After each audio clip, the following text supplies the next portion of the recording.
Okay, so ayun na nga guys 'no, isa na namang bagong journey ang ating tatahakin.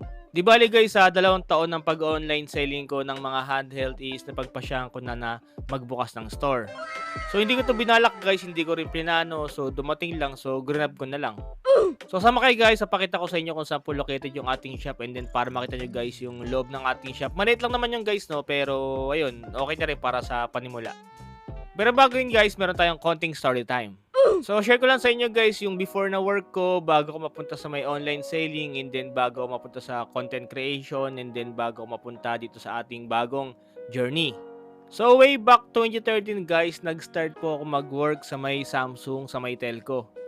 So naging mobile promoter ako doon guys for 8 years. So sa 8 years na yun guys, sobrang dami ko naging experience, nakilala, na-tempura, hindi pala na-tempura, natutunan pagdating sa mga mobile and gadgets. So yung work ko guys as mobile promoter before sa Samsung, sobrang gaan lang, sobrang dali ng trabaho, sobrang saya. So unang pasok ko dun guys syempre minimum, tapos naging above minimum. And then bukod sa magaan yung trabaho kasi, maganda kasi sa Samsung guys, meron kaming monthly incentives, nagre-range siya ng 20 to 27,000 per month. So swerte ko rin kasi yung mga napunta akong store is hindi ganun kataas yung mga quota. So madalas na-hit ko guys yung mga quota ko no'n, kaya usually nakaka-receive ako ng 20 to 25,000 to 27,000 per month. Bukod do'n may mga pa-extra pa yan, so alam naman ng mga ibang ano yan, co-promoter ko kung ano yon. So minsan pati yung sahod ko hindi ko na siya nagagalaw kasi nga ayun, maganda yung kitaan sa Samsung no'n. And then bilang mobile promoter, talagang may mga times na kailangan mo malipat ng store. So pag nalipat ka ng store, syempre malaking adjustment yon, bagong kakilala, bagong OIC, bago lahat. So syempre habang patagal na patagal, magagamay mo na rin naman yung galawan sa telco. Saka halos lahat naman ng ibang promoter, halos kakilala mo na lahat. Pero na lang kung malipat ka sa ibang mall, syempre. Pero before guys, yung mga naging mall ko unang-una, SM San Lazaro, tas napunta rin ako sa Tutuban, napunta ako sa Robinson Ermita, tapos hanggang sa nabalik na ako sa SM San Lazaro. So over the years, okay naman, kumbaga maganda yung kitaan, masaya, para ka lang naglalaro sa trabaho. Pero syempre, may mga times na parang mafe-feel natin na parang 8 years na ako dito, parang gusto ko naman ng iba. I'm sure sa ibang nag-work dyan, may experience rin yun. Na parang after neto, paano na? Parang anong next? And then yung mga times na yun guys, gumagawa na rin po ako ng mga content for YouTube. Meron na rin akong Facebook page yun pero hindi gaano active, so mas active ako sa YouTube hanggang sa ma-monetize yung channel ko. So dumating yung time na kapag-earn na rin ako sa YouTube. Kasi passion ko talaga guys yung paggawa ng mga videos, gameplays, tutorials. So ayun, nag-okay naman yung YouTube channel ko, nakapag-earn na ako ng okay na revenue. So nagkaroon ako ng lakas ng loob na what if mag-resign ako tapos mag-focus na ako sa pag-YouTube. So ayun na nga, dumating na nga yung time na sabi ko, sige mag-resign ako, susubukan ko. Kasi kung sakali man na hindi maging okay yung YouTube ko, pwede man ako bumalik sa Samsung or mag-try ng ibang work.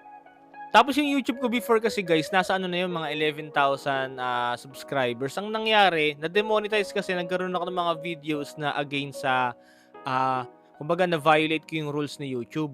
So nawala yung channel ko na yun, ginawa ko na lang, hindi ko na siya mabalik eh. So ginawa ko na lang, gumawa ko ng bagong channel which is yung Nerbits Gaming ngayon. So na-monetize na rin naman to pero hindi pa ganun kalaki yung kinikita kasi syempre konti pa lang yung followers ko dito sa YouTube. And then, ayun, ang ginawa ko, since wala na akong work, naging active na rin ako sa Facebook page. And then doon ko na-realize na sobrang baba lang pala ng kitaan sa Facebook. Sa YouTube, mas okay pero hindi rin ganun kataas.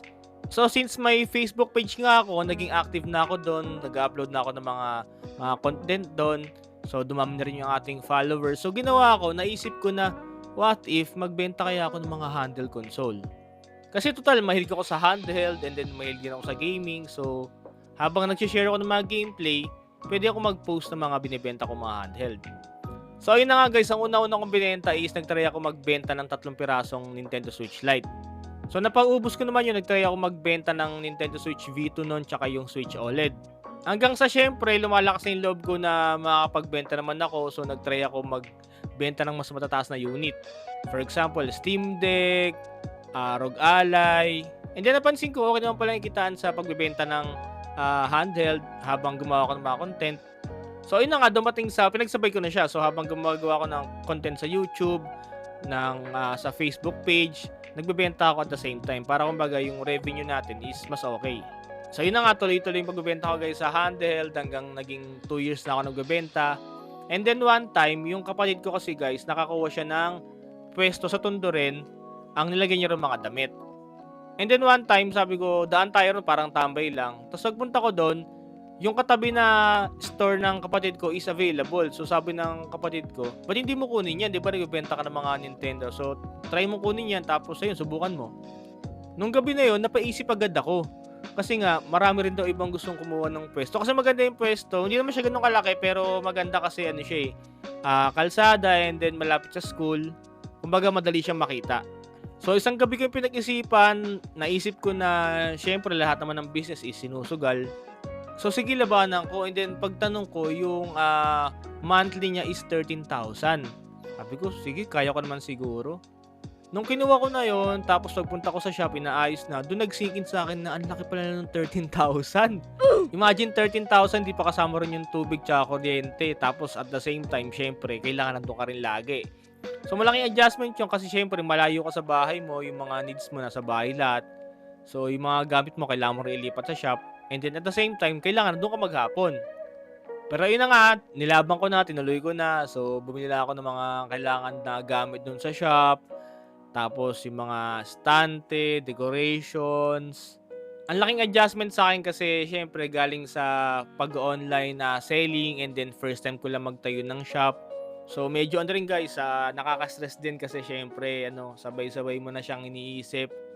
Pero yun nga, so lahat naman ng bagay, lahat naman ng business sinusugal. Okay, so yun na guys yung ating story time. So tara, punta na tayo sa shop. Okay, so ito na guys yung ating Nerbits Gaming Shop. So may katabi po siya na kapihan, tas sa kabila is mga damit. Ang kaharap nito guys is Barangay 68. Ayan po sa may Tondo. This is 1461 Varona Street. So ito guys yung ating mamunting store. So di pa ako tapos mag-display. So ayan guys ang ating maliit na shop.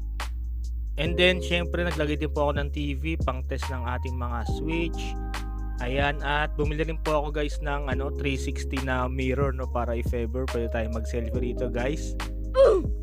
So una kong ginawa, naglinis muna ako ng mga table kasi medyo may mga alikabok pa.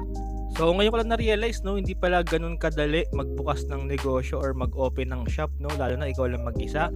So saludo po sa mga business owner dyan Pero sa lahat syempre ng mga tagumpay sa likod niyan is yung mga sakripisyo, pagod, pawis, puyat.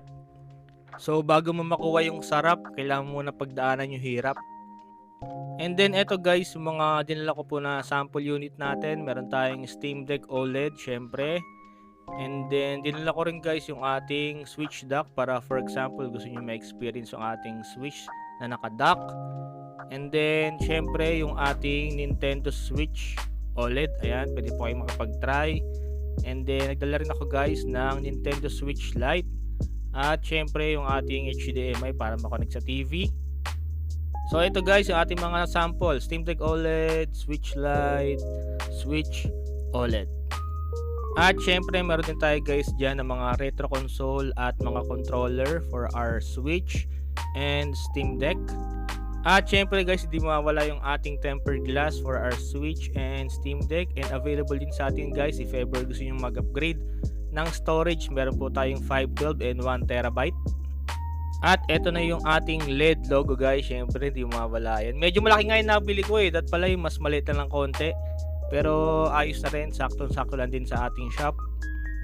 Pinabutasan ko pa yung pader para masabit natin yung ating logo. So ayun na guys yung ating logo. Di ba yan guys, kaya nakadila, inspired yan by Nick Automatic. So ano yun, gustong-gusto ko kasi dati yung shirt na yun, kaya dyan ko nakuha yung idea na yun.